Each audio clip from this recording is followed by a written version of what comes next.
Daniel Bwala pushes back over viral Mehdi Hassan interview. Vows to return for round 2. We know that you are shameless now. So you will definitely go for round 2 because you don't have shame. If you go for round 2, they will ask another question that you will not think that they will ask. And then you go and embarrass yourself again there. Shameless person. Presidential spokesman Daniel Bwala has broken his silence over the wave of reactions that swept social media following his appearance on Aljazeera's head-to-head with veteran interviewer Mehdi Hassan, dismissing critics as opposition sympathizers while doubling down on his willingness to defend the Tinubu administration on any platform, anywhere in the world. In a statement issued Saturday, Bwala acknowledged the storm of commentary his interview generated but showed no signs of retreat. They are shameless now. Selling ice cream, looking fine, and taking the praises of men were never part of the job.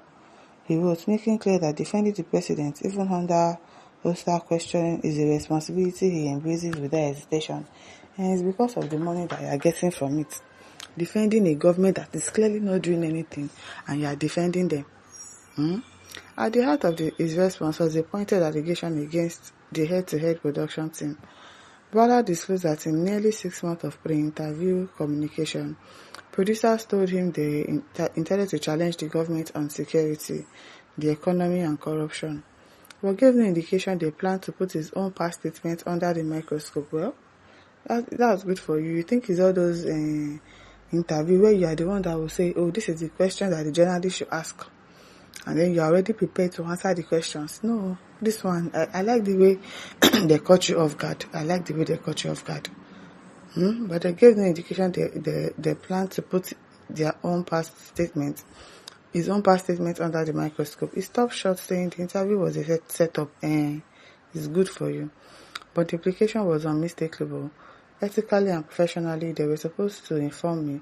That is on them, not on me. I say this man is shameless. It's on them, okay? You are lying. They are bringing evidence. You are saying you are not the one that said it. It's on them, not on you. Are you joking? Bwala also pushed back against several of the quotes Hassan cited during the broadcast, describing some as inaccurate and others as outright fake news. Though he said a fuller rebuttal would come at a later date. On the awkward matter of his own previously critical remarks about President Tinubu aired live during the interview, Bwala was unapologetic. He noted that political migration is highly unusual, pointed to Donald Trump's cabinet as an example, and suggested that the president himself is unbothered by the history. He saw politics, he wrote plainly. Shameless. Turning to his critics, Bwala was dismissive. He characterized the bulk of the negative reaction as coming from opposition circles. Are you a joker? You went to disgrace yourself on national TV. You are saying that the reaction is coming from opposition. Even your APC members, they are ashamed of you. Very ashamed of you. See this man. Very shameless person. I beg. Okay? And argued that the excitement over the interview had already begun to fade and would fade further still. He challenged opposition figures to subject their own policies and programs to the same scrutiny, invoking a Hausa proverb, Gafili Gadoki, the field is open, bring your horse, shameless man. Despite the fiction, Bwala closed on a notable generous note towards his interviewer, describing Hassan as arguably the best debater on the planet, and confirming that the second installment of the head-to-head interview is in the works, something that you will not go. However, by then, he predicted questions about his past would no longer dominate the conversations, freeing both sides to focus on the administration's record and policy agenda. Daniel Bwala serves as special advisor to President Bola Ahmed Tinubu on media and policy communication. Otale says, round 2, I bet you can't dare such again, because this time you will faint in that studio while defending Tinubu. Better keep that what is left of the little you have of your integrity. If at all, you have any left, don't mind him. Tony says, Bwala should go and sit down. He has been roundly beaten up. Chukwudike says, pack one side, bro, abeg. Olalowa says, that's why you lied.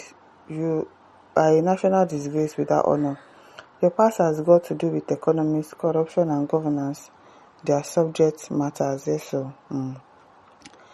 Aljazeera said, I don't say anything bad in the way he defends the government. You don't say anything bad. He spoke some years back. It's a pity that the video evidence of the time he uttered those words was not shown from the evidence. What's this one saying? I beg.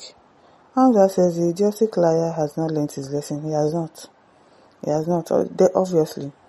Metadi said, go and sit down. A big time loser of all time. Don't mind him. Shameless people. Osodima says, this man brought so much shame to the country. See how they were laughing and making mockery of him. What is the president still doing with this man? It is well. Osodima says, just carry your coffin in the plane to UK. Because the next attack will begin from the day you started denying all that you have said in your life. This man is just a hard-hearted, shameless man. That's the word. He's a very shameless person. All for his belly. You think he will be like you? Amir Salman says, morally bankrupt, psychopath and Bwala. He has been thoroughly trashed. Thank God it wasn't Arise News, nor was it Rufai Hosseini. They would have said Hosseini is rude.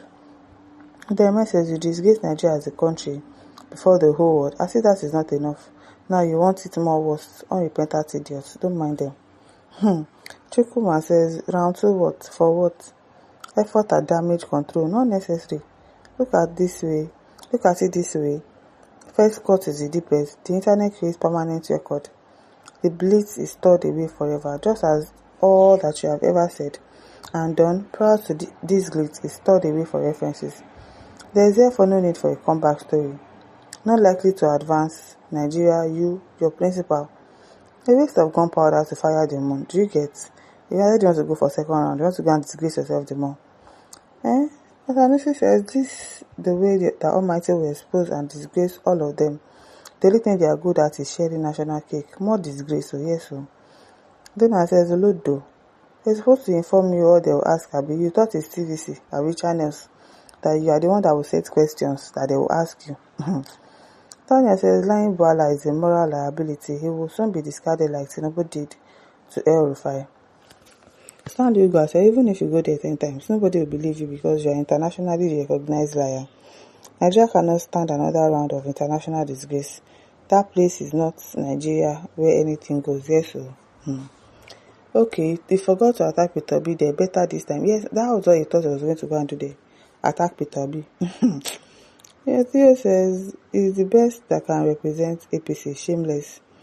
Alex says, if I'm the wife of this idiot, I will never open my laps for him again.